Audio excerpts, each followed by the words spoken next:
Om Shri Gurubhyo Namaha. Gajananam Bhutaganati Sevitam Kapitta Jambupala Pakshitam Umasutam Shoka Vinashakaranam Namami Vigneshwara Pada Pankajam. Team Param Vedanta extends a warm welcome for the 33rd session of DISHA. In today's session, we discuss Sakama Bhakti, devotion for material ends, as covered in verses 20 to 26 of Bhagavad Gita, chapter 7, Gnana Vijnana Yoga. Tattvabodha topic of Bhakti Yoga, with emphasis on the first meaning of Bhakti, will also be explained. Srimati Neeta Podar is the lead speaker of today's session. As always, our revered teacher, Dr. Timmappa Hegde sir, will introduce us to the topic and later conclude today's presentation with his valuable insights. The teaching quiz will be conducted by Srimati Padma. Before we begin the presentations, we have our usual shloka time. Over to you, Dr. Anupama. Shri Gurubhyo Namaha. Today, let's understand this Nidityasanam verse from Viveka Chudamani. Shadvi urmibi ayogi yogi hrida bhavitam nakaranai vibhavitam bhuddhya vedyam anavadi asti yad brahma tattvamasi bhavayatmani. Nidityasanam is here called Atma or Brahma Bhavana. The first three lines define Brahman, and the fourth, Brahma Tattvamasi Bhavayatmani, means, may you meditate upon that Brahman as yourself. This is a break in orientation, a paradigm shift. It is easy to say Brahma is all-pervading, but since Brahman is now revealed as Aham, it should be equally comfortable to say, I am all-pervading. Converting third-person singular to first-person singular is Nidityasanam. The meaning of the first line, Brahma Tattvamasi Bhavayatmani. Atmani means mind or antakarana. Bhavanam is vritti pravaha, a thought flow. And what is the nature of this thought? Vedantic thoughts alone, like I am Nitya, Shuddha, Mukta, and so on. When this dhyanam becomes effortless, it is called samadhi. Tattvamasi iti bhavayatmani therefore means you are that Brahman, thus may you meditate. Shad Urmi are the six major pains. Urmi literally means large oceanic waves. Samsara is like a vast ocean of ignorance and conflict. We are tossed around by the waves which are our Sanchita, Agami, and Prarabdha karmas. Among the infinite waves are six primary ones. The most gross ones arising from the Pranamaya Kosha being Ashanaya or hunger and Pipase thirst. Udaram Nimittam Bahukrita Vesha. Next is Jaram old age and Mrityam or death from the Annamaya Kosha. And finally, Shokam meaning sorrow and Moham or conflict from the Manomaya and Vijnanamaya Koshas. So, what is the glory of Brahman? Shadvi Urmibhi a yogi. Brahman is free, meaning a yogi from all these six. Yogi Hrit Bhavitam. Here, yogi means a jnani and Hrit means in the mind. Bhavitam means the yogi is aware of this glory. How? Aparokshataya, meaning vritti, bhava, abhava, sakshi rupena bhavitam. Na karanaihi vibhavitam means Brahman is not accessible to any instrument of knowledge. Karanam means instrument. Therefore, Brahman cannot be objectified. Buddhya Vedyam means Brahman is not an object of the intellect also. Anavadhyam Asti. Vad means to speak. Vadyam means speakable. Avadyam means unspeakable. Why? Because it is something evil, some dosham. Anavadhyam means free from dosha, meaning shuddham. Brahman anavadhyam asti means Brahman is worth owning up.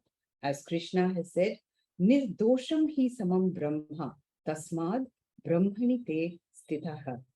Therefore, Brahma tattvamasi bhavayatmani. Thus may you meditate. Thank you.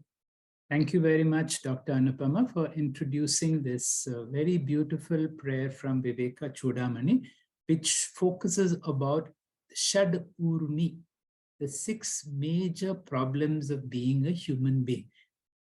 This is also nicely brought out in the Kathopanishad, where the teacher Yamadharmaraja introduces about the 6 urmis which are absent in heaven. And if you go to heaven and if you have a heavenly body, these 6 urmis are not there. What are these 6 urmis? Already she has explained. I will explain again. From the Pranamaya Kosha, we have Ashanaya and Pipasa, hunger and thirst. As a body, I will get old, I will fall sick, and I will die. As a mind, I have a problem of sorrow and conflict.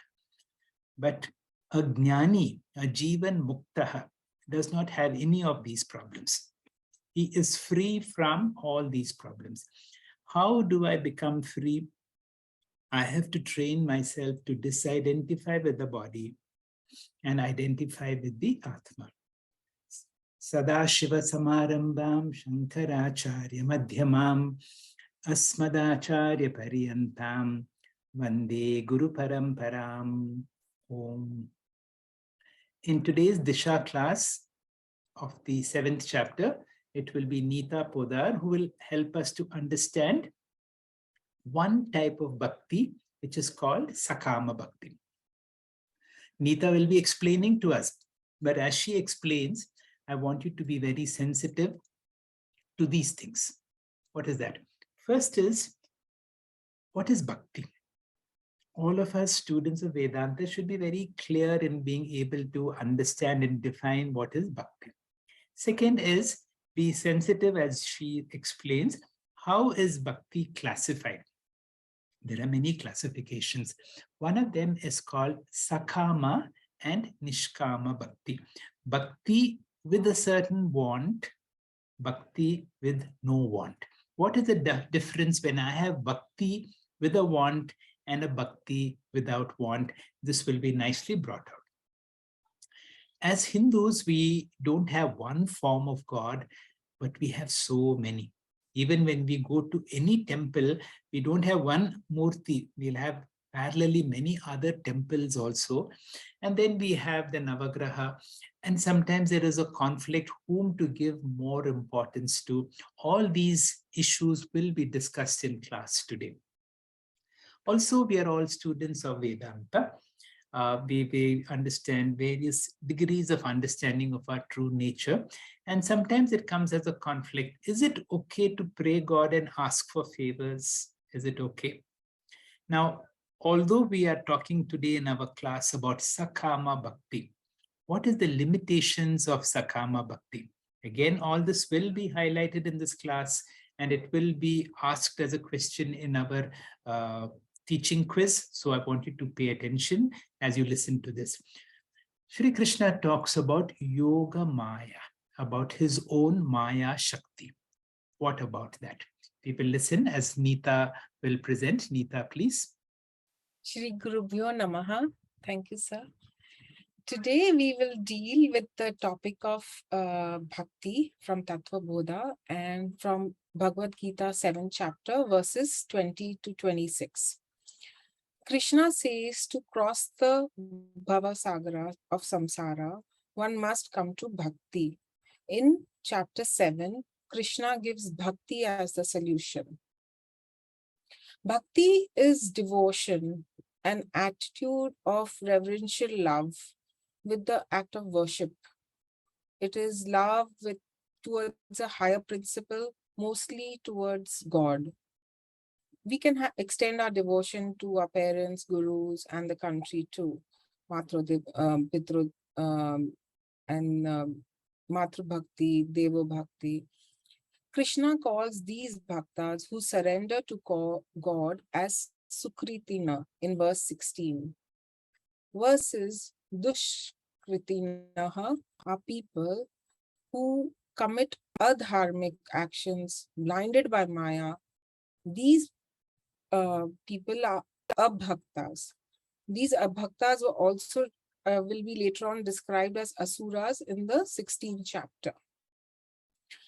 Bhakti is a very important component of the Sanatana Dharma. A bhakta works towards peace, security, and happiness, PSH. As he matures, he realizes that he was seeking for the PSH from the world, and if he does that, it will only put him through the cycle of samsara. Next slide. The love for God or bhakti may be of different types. In our last class also we learned about these different types. We'll just quickly go over it. Some love and worship God for material things, to fulfill their personal desires, accomplish worldly goals. For achieving the goals of dharma, artha, kama, they believe that the fulfillment of these desires will give them that permanent peace, security, and happiness. Therefore, God becomes the means, and these people, this is called the manda bhakti. It is commercial conditional bhakti. Such a bhakta is also called artha bhakta, as we had seen in verse 7.16. While the artha bhakta prays to God to save him in crisis, the artha-arthi is the one who is a needy devotee. The second type of people look upon God not as a means, but rather as a goal itself. This is more intense. Who is the spiritual inquirer? The Uttama Bhakti is the rarest of all. It comes to one who is established in the knowledge, Soham Asmi. The Lord is not different from me. These are rare to find, such bhaktas. He understands everything is love for love's sake only. In the 16th verse, Krishna referred to him as the Jnani, the enlightened one. Such a Jnani realizes Vasudeva Sarvamiti Sa Mahatma Surdurlubha, which translates to the whole world is one consciousness, existence, bliss, and such Mahatmas who know this are rare to find. The culmination of bhakti is in a Jnani, where the problem of samsara is over. He no more seeks for permanence, fulfillment, and happiness in the world. He understands he's already Purna. To understand today's verses, the bhaktas are classified once again into two different categories, the sakāma bhakta and the nishkāma bhakta. The sakāma bhakta uses bhakti as a means to accomplish material finite goals of life, that is to fulfill the artha, kama, and the dharma purushartha. He is the manda bhakta, which we had discussed before. Symbolically, he prays to a finite deity with a form. He uses God as the means to his goal. He barters with God as like a business deal, prays for something for his prayers. For something in return. And in the language of Kathopanishad, he is seeking prayers. He is also called a bhubukshu. In contrast, the nishkama bhakta, such a person has little or no desire for material. Only desire is for the infinite. He is selfless in nature and works for the welfare of society. The nishkama bhakta is superior to the sakama bhakta, and we ultimately have to come to nishkama bhakti. In verses 20 to 26, which we are going to discuss today, all are related to sakama bhakti. Krishna explains the advantages and the disadvantages of sakama bhakti and the need for us to move on. Coming to the verse. Kamaistaistairritagñanam prapadyante anya devata tam tam niyamamastaya prakritya niyata swaya. In verse 20, Krishna says, being driven by our own swabhava, our likes, our dislikes, the bhakta surrenders to the different devtas. He must follow all the rules and regulations of worship, and he expects fulfillment of these desires. These devtas in turn bless him with the worldly results. Krishna says these bhaktas do not know their real nature. Ritagñanam. They are confused by their infinite likes and dislikes, consumed by the infinite likes and dislikes to get rid of some issue or to get special benefits. They run from pillar to post, enslaved by them. Swamiji says, where will be the time for moksha? In order to seek these finite ends, one will have to do puja and follow all the rituals for it. The time of the prayers, the offerings associated with that devta. These devotees worship different deities, one for health, one for wealth, one for job, and they will do all the elaborate rituals which for the proper results. We must remember, even desire and worship for the Swarga Loka is a finite goal.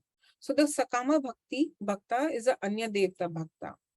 In verse 21, Krishna says, whichever devta or deity the devotee desires to worship faithfully, I stabilize its faith in that form. By fulfilling the desires of the bhakta, Sri Krishna validates and strengthens the faith in that Ishta Devta. So Sakama Bhakti, we must realize, is a valid bhakti. You can take a sankalpa and you can ask God. It is not sinful. Nothing wrong with asking. Krishna validates it. It will produce results if we worship with faith, follow the rules and regulations, don't commit violations. So Swami Chinmayananda ji goes on to say that if you ask for an apple, God gives you the seed, but you have to put your faith and your effort. The seeds will turn into an apple tree. And this way, God gives you in abundance what you desire. You have to put your faith and effort. In verse 3.12, Krishna had said something similar to what he's saying now, but he goes one step further and he says, people who forget to be grateful to him and thank him first, they are thieves. Ya bhungte apradaya stena eva saha. Those who enjoy without offering to the devtas in return are certainly thieves, says Krishna. So the Sakama Bhakta should not forget to offer the results received to the received from the Ishta Devta. In verse 22, after reinforcing their faith in the deities, Krishna says, it is him alone who's blessing the bhaktas through that particular deity. How can Krishna says, I fulfill his desires when the devotee has prayed to a different devta? The finite devtas have blessing power because of the infinite Krishna. They're seemingly blessing. All devtas are symbols which ultimately represent the infinite. They are finite symbols. In Bhagavad Gita, Lord Krishna represents the infinite. Krishna is the ultimate receiver of the worship and the ultimate karma phala data. These devtas are like postmen. So it looks like the postman is giving you the money, but really, actually, it was sent to you by your parents or your brother or your sister. So it looks like the devtas are granting the wishes, but Krishna says it is he alone as the supreme who is fulfilling your desires. In the 5th chapter, the last verse, Krishna says something similar. Bhoktaram yagna tapasam sarvaloka maheshwaram. Know me to be the ultimate beneficiary of all sacrifices and austerities. I am the supreme lord of all the planets and demigods, the benefactor of all the living entities. Next slide. When a light passes through a glass prism, it splits into a spectrum of colored lights. In the same way, we can visualize that one universal, invisible, divine, manifesting as the many different visible deities. Each one represents the infinite, depending on the scripture. Any deity can be used to invoke the infinite. The superiority of the devta is determined by one's invocation. So if a bhakta is following Shiva and is reading the text from Shiva Purana, there Shiva is established as the superior most. In Devi Bhagavatam, Devi is the ultimate with Brahma, Vishnu and Shiva at her feet. In Srimad Bhagavatam, Vishnu is the ultimate. This is all symbolic. Each devotee will say his God is the superior most. And Krishna says, I allow him to entertain such thoughts. It helps to reinforce dharma. Please note here, when the sakāma bhakti is getting reinforced, it is good news.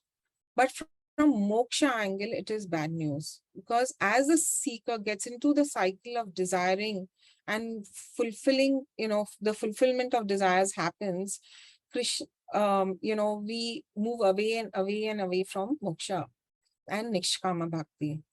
Krishna gives the license in initial stage.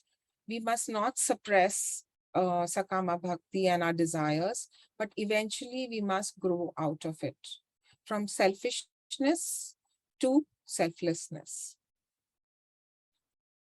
In the next slide, next verse, Krishna, verse 23, Krishna says, so far he has shown the benefits of sakāma bhakti, but now he gives the statutory warning against sakāma bhakti. He says, sakāma bhakti is wonderful. You can overcome your miseries and troubles, fulfill your material desires, but these results will be finite. Every materialistic gain has three intrinsic doshas. Remember the acronym BAD, we've discussed it many times.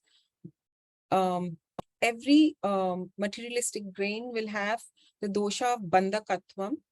Once we are used to some accomplishments, the name, the fame, the attention, it leads to addiction. We get bound by it, slavery. Then it has the dosha of atripti karatvam. I'm never satisfied with accomplishments. I think of the next higher possibility. There will always be something more for me. I compare, it leads to jealousy, inferiority complex. In Katha Upanishad, Nachiketa says, no human being will be satisfied with any amount of wealth. My beggarliness will continue. The third dosha is the Dukham Mishri Tattvam, the D. All pleasures will give pain also. Its acquisitions requires struggle. Then we have anxiety, fear. Then there is pain in its preservation also. Both yoga and kshema has its problems. What comes will go. All gains are finite. We know that. Everything will be lost in time. Krishna says in chapter 5, every worldly pleasure is a potential pain. Arjane dukkham, rakshane dukkham, nashane dukkham. No good comes from cultivating desires. Sakama bhakti will give material progress, but spiritual progress remains stagnant. It is an obstacle to nishkama bhakti. We become a religious samsari crying in front of God. If you win a rat race, you are still a rat. The discriminative power of such bhaktas is blunted. He calls them mudha. They are short-sighted and they cannot see beyond. Tesham alpa medasham, he says in this verse. They could have sought for moksha in the same time, but are running after the finite goals. One has to come out of it. The intelligent, the viveki, the sadhana chatushtaya sampanna bhakta will come to me, the infinite one. Not Krishna, the shariri, but the infinite Brahman. So, next slide. The right application of sakama bhakti is apply Sakama Bhakti for a limited time only. It's difficult. We'll realize when we introspect, we keep going on and on. Selfish desires just keep popping up, but we have to realize that should be done only for a limited time. We need to move on. We need to understand its limitations and drop some Sakama Bhakti as early as possible.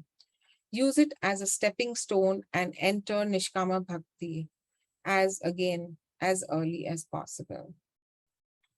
Now, in the next verse, Krishna makes a big jump.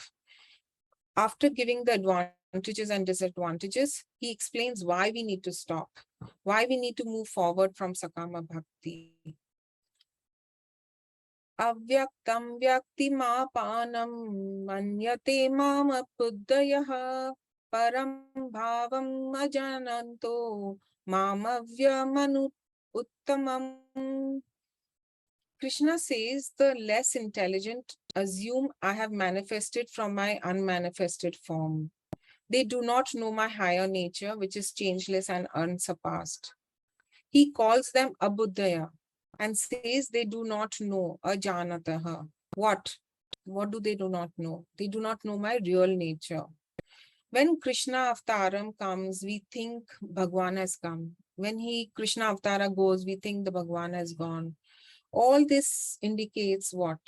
We are looking upon Bhagwan as his body. We must understand that the physical body of the Avatara also belongs to apara bhakti, paraprakriti.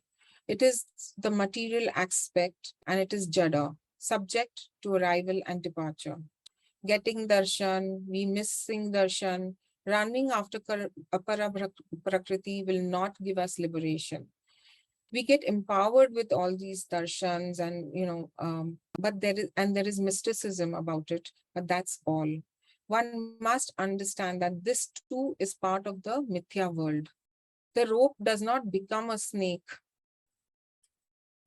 The rope just appears as the snake. It just appears as these devtas. Brahman does not manifest and unmanifest. It just appears as the world. Therefore, an intelligent one should know that one can get permanent security, peace, security, and happiness only on understanding the para prakriti, my own higher nature. So the question will arise, does the jnani pray and who does he pray to? Worship is at the bhakti, is at the vyavaharika level. Of course, he can pray, and of course he prays. A nishkāma bhakti. He prays sarve bhavantu sukhinaha, sarve santu niramaya.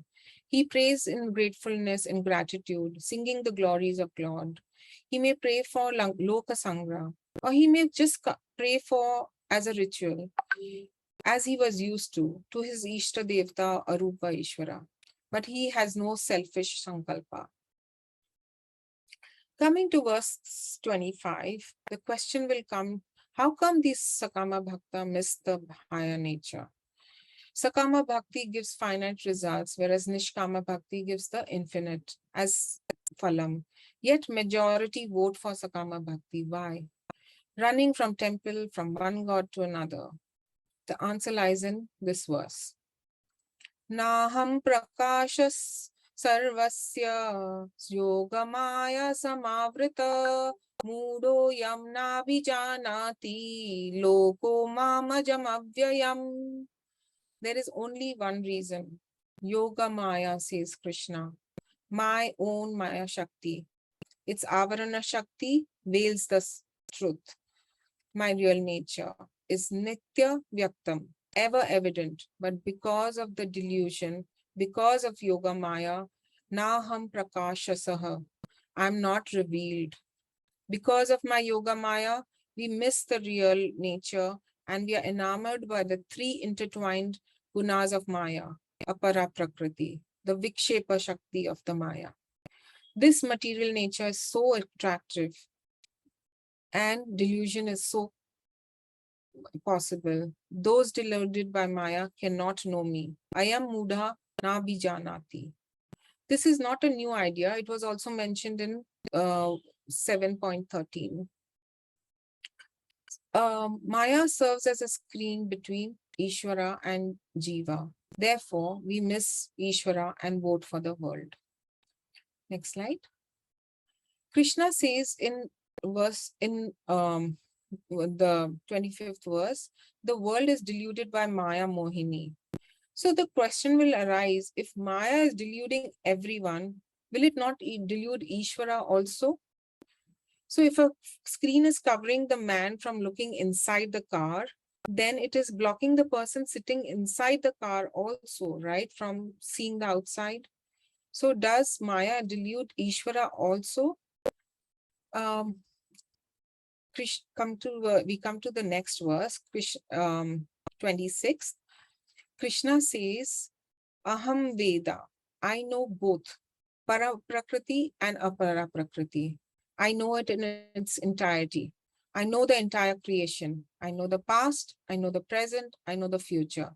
I do not have this problem of Maya.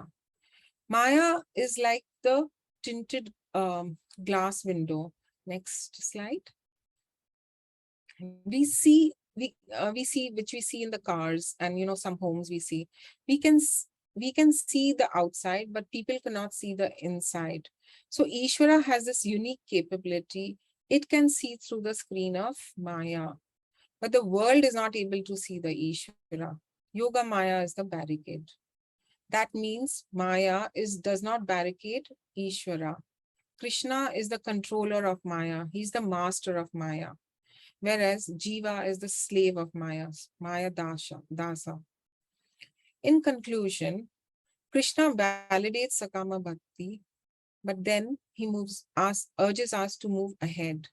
He calls the Sakama Bhakta Mudha, Alpamedasham, Mohitam, Abudaya in these verses. And he says they do not know Ajanati, my nature, my true nature. Sakama Bhakti will continue for a long time till we have body identification. But the correction we make is resist the temptation of Sankalpa and say Jnana Vairagya Siddhyartham. No special prayers, no Sakama prayers. The power of Yoga Maya is very powerful. We drift away. Our knowledge and understanding of Jiva Jagat Ishvara is not very comprehensive, but eventually we will become Jnani Bhaktas and we will be fully protected from the world. One more comment, Swamiji says, all these teachings are exclusively for personal use. Don't stop other people who are Bhaktas for material benefits. Encourage them to go about in a dharmic way. Let the Shraddha grow. They too will eventually come to nishkama bhakti. Don't harm their belief. Be patient and give them a push to rise above. Bhakti, this was the first kind of bhakti we are discussing here. The second type of bhakti, which is bhakti as yoga sadhana, will be spoken about in the 12th chapter. Hari Om. My gratitude to all my gurus and acharyas and the whole team who are helping me so much. Shri Gurubhyo Namaha. Thank you very much, Neeta. That was a perfectly nice presentation. When a person is given a brief, this is exactly what you want. In the exact amount of allotted time, you have brought in a very clear understanding of what is this Sakama Bhakti, what are the limitations of Sakama Bhakti, and you have dealt with each of these verses, particularly with very nice slides and illustrations, helping us to understand what is this Yoga Maya and how Ishvara, or even a person with Brahma Jnanam, is not affected by the power of Maya. Before we go to the teaching quiz, I will have a little opportunity, because we are all in this path of knowledge. And sometimes we have very intelligent family members or young people who will ask sometimes seemingly difficult questions. And the question is this: why go to temples when God is everywhere? So somebody very reasonably will ask you this question: why are you wasting time in your pujas, going to the temple? But you don't have to waste time. God is everywhere. How would you answer this question? Now, when a person gives a point with a reason, sometimes you can use the same reason against that person. Now, the person says, why go to a temple when God is everywhere? Why not use the same reason? Why not go to the temple if God is everywhere? God is in the temple also. Also, why have temples been located in some very difficult locations, as you can see in Kedarnath or so on? What is the significance of the location? We studied when we were studying about the location of the Sringeri temple, when Adi Shankara was still a little boy, had left home, and as he was crossing the Sringeri hills, he saw a pregnant frog being protected by the hot sun by a snake. And when Adi Shankara saw this sort of a wonderful coexistence between normally animals which prey each other, he said this must be a place where there is a very special energy field, because someone of great value, of somebody of great evolution has meditated on this place. And therefore, he said, when I start my first mata, it is going to be in this location. So whenever we go to a temple, it is important that temple need not necessarily be a place for prayer. Although, because so many people pray in these places, there is a special energy field that becomes more conducive to prayer. However, sometimes if you are very silent, we can experience something which cannot be described scientifically. There is something about the place itself. You feel good in that place. They call it the energy field or a Buddha field. There's something very positive about what we say about the vibes of that place. And that is why when you go to a temple, it is important to simply sit there for some time and experience the whole ambience of that place. Many times a temple is located in a place where the river takes a kind of a horseshoe bend. This is very significant because normally a river signifies, a river is also called a dhara, which keeps going out towards the goal, towards the ocean. But along the course, sometimes it begins to take a U-turn and comes back to the source. Wherever the river takes a U-turn, it is said the Radha, the dhara now becomes a Radha. It becomes the beloved of the Lord. So whenever you are in such a location, people always build temple near a water body, sometimes where you can wash your feet, you can wash yourself, so that you come more physically cleaner as you come to the temple. We sometimes carry a coconut and it is broken. Coconut represents my ego. You break that ego, my strong ego, because as long as there is ego, some people have said ego represents edging God out. More ego, less of the divine. Many traditional temples have a very low entrance, which means I bow, again surrendering my ego. You may always wonder why the sanctum of every temple is so dark and we are not able to see the deity unless the arati illumines the various parts of the Lord. Now, this is again symbolic. It is said that the seeker of God goes to the temple and offers camphor. Camphor symbolizes, like Samitpani, going to a guru.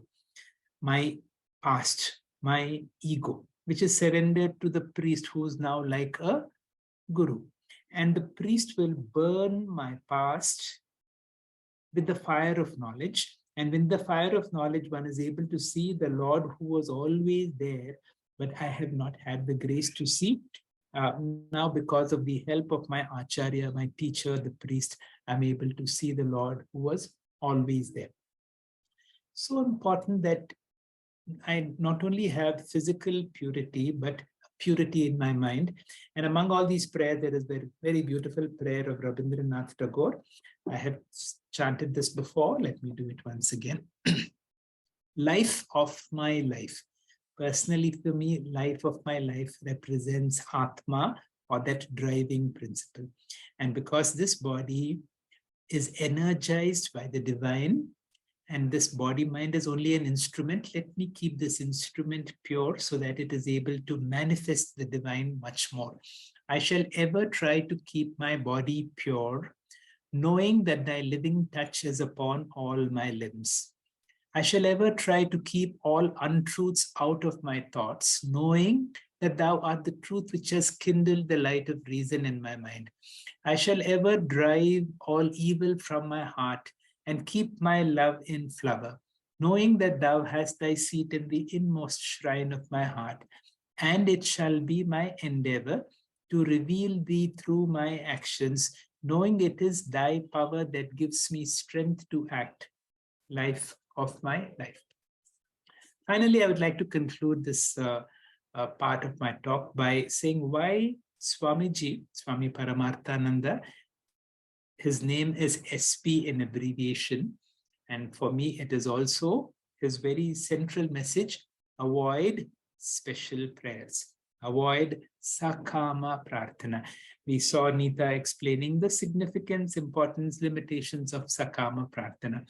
And a question to all of us is it okay for me to pray for myself, for my family? Why should I avoid sakāma prarthana?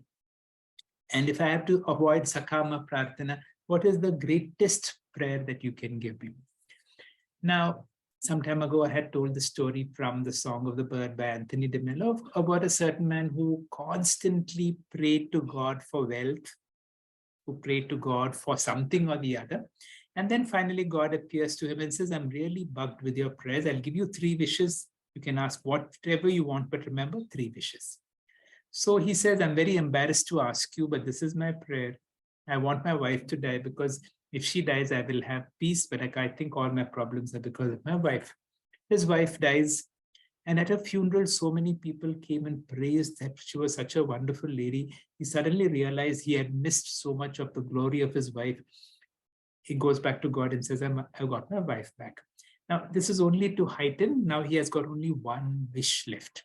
And he had made mistakes by asking for very mundane things. Now, if you have just 1 wish left, what is that? Or what is that greatest prayer that you could possibly ask? Because he made a mistake once, this time he did not want to make a mistake. He wanted to be sure that whatever he's going to ask is going to be the greatest prayer ever.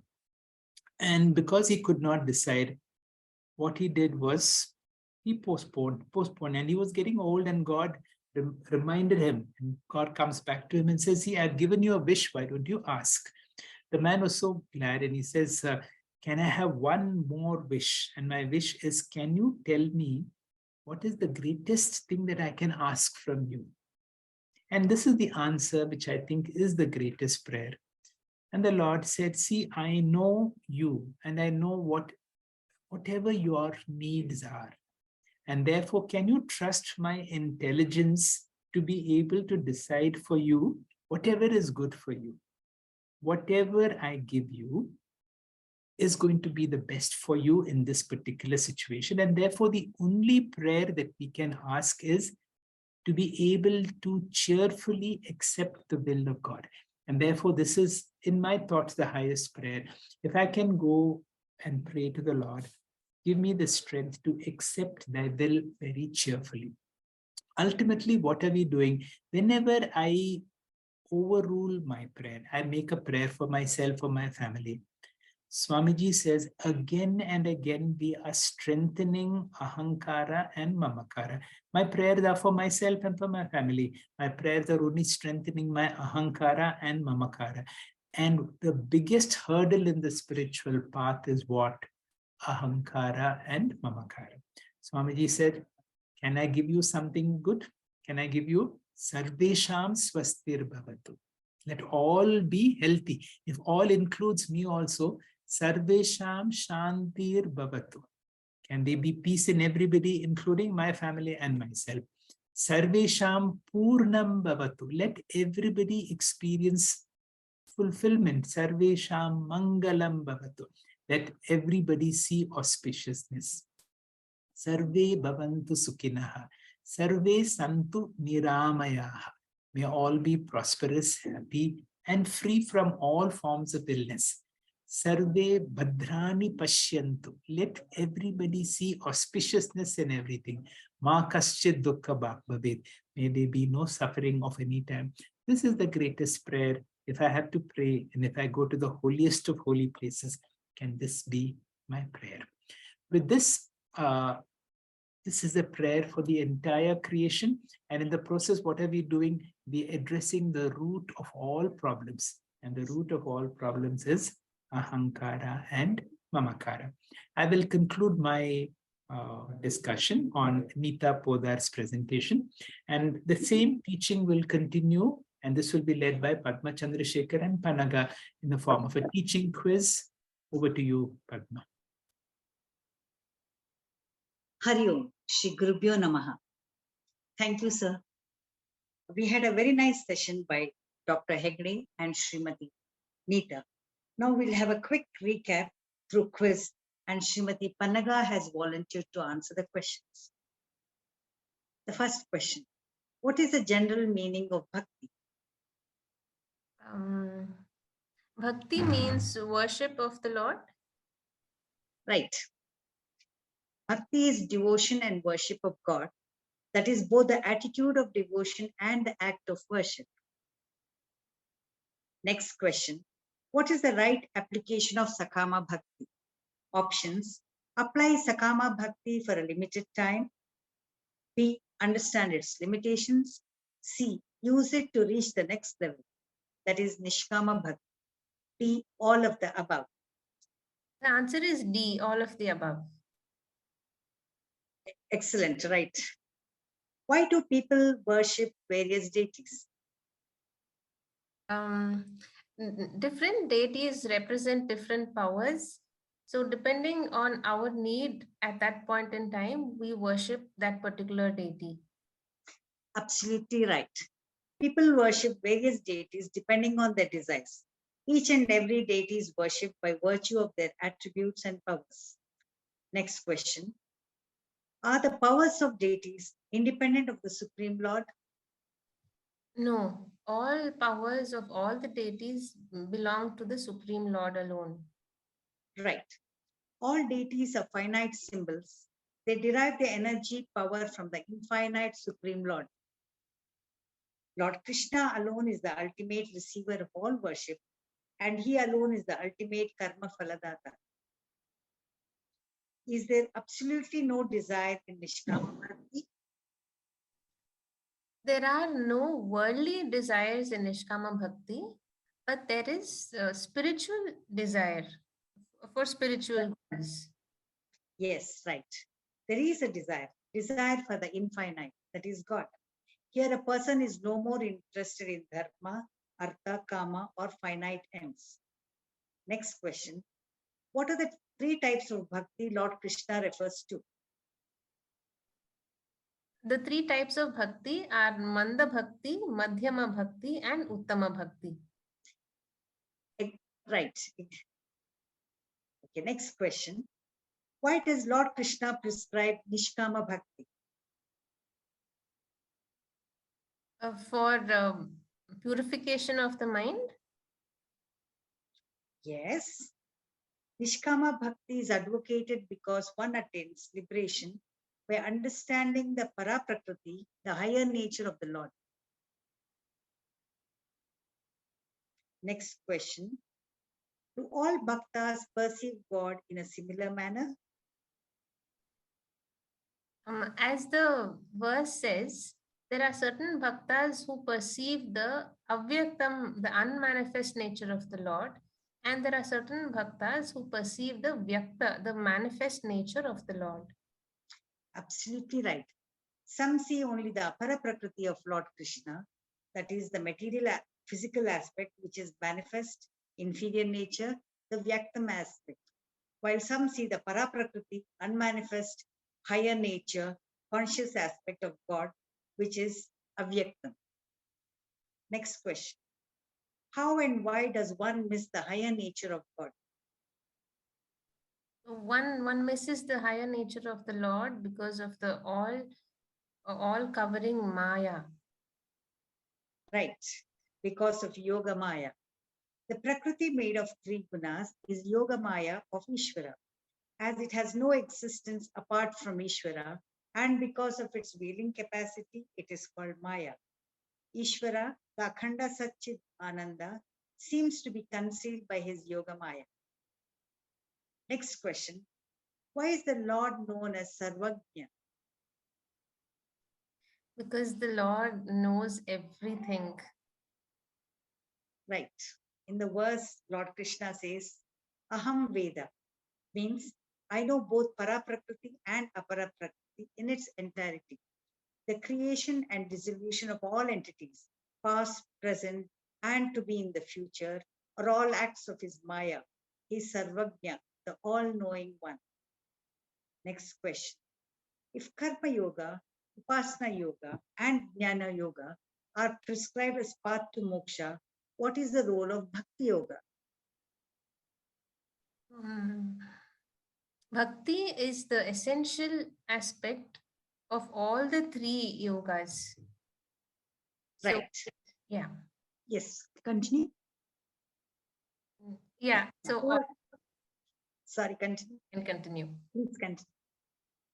All three spiritual disciplines exist within Bhakti Yoga because reverence towards the Lord is a necessary condition for any spiritual sadhana.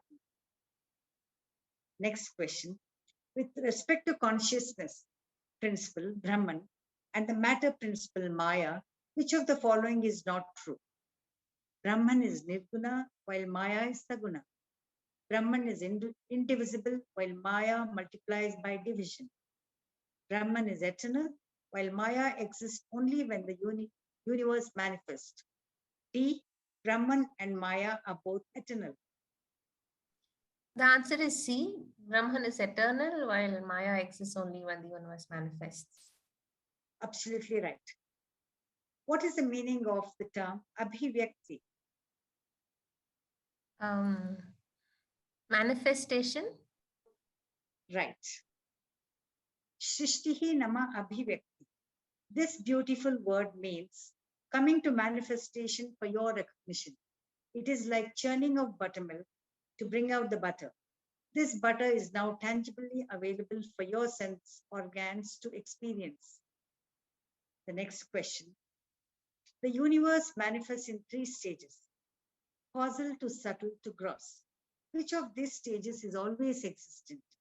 A. Causal to subtle. B. Causal to gross. C. Only causal. D. Only subtle. It is C. Only causal. Right. Last question. What are these terms commonly known as? Jnana Shakti, Kriya Shakti, and Dravya Shakti. Gnana Shakti is Sattva Guna, Kriya Shakti is Rajo Guna, and Dravya Shakti is Tamo Guna. Absolutely right. Thank you, sir. Thank you, Panat. Hari Om. Shri Gurubhyo Namah. Thank you, Padma and team, for putting together a very interesting quiz. Our profound thanks to Dr. Timmappa Hegde, sir, for your consistent guidance and helping us understand our scriptures in a very focused manner. Our gratitude to Srimati Neeta Podar for a clear and lucid explanation of today's topic with very interesting examples and illustrations and clarifying in as many words the limitations of Sakama Bhakti. Special thanks are due to Dr. Anupama for giving us the meaning of the Nididhyasana Shloka from Viveka Chudamani. Team Param Vedanta thanks each one of you for your active participation and encouraging feedback, making this journey so much more worthwhile. Our next session on Friday, the 4th of November, will be the 120th session of Bhagavad Gita, verse by verse, wherein we continue with verses 7 to 12 of chapter 16, Daivasura Sampad Vibhaga Yoga. We conclude today's session with our usual prayer. Om Purnamada Purnamidam Purnat Purnamudachyate Purnasya Purnamadaya Purnamevavashishyate. Om Shanti Shanti Shanti. Hari Om.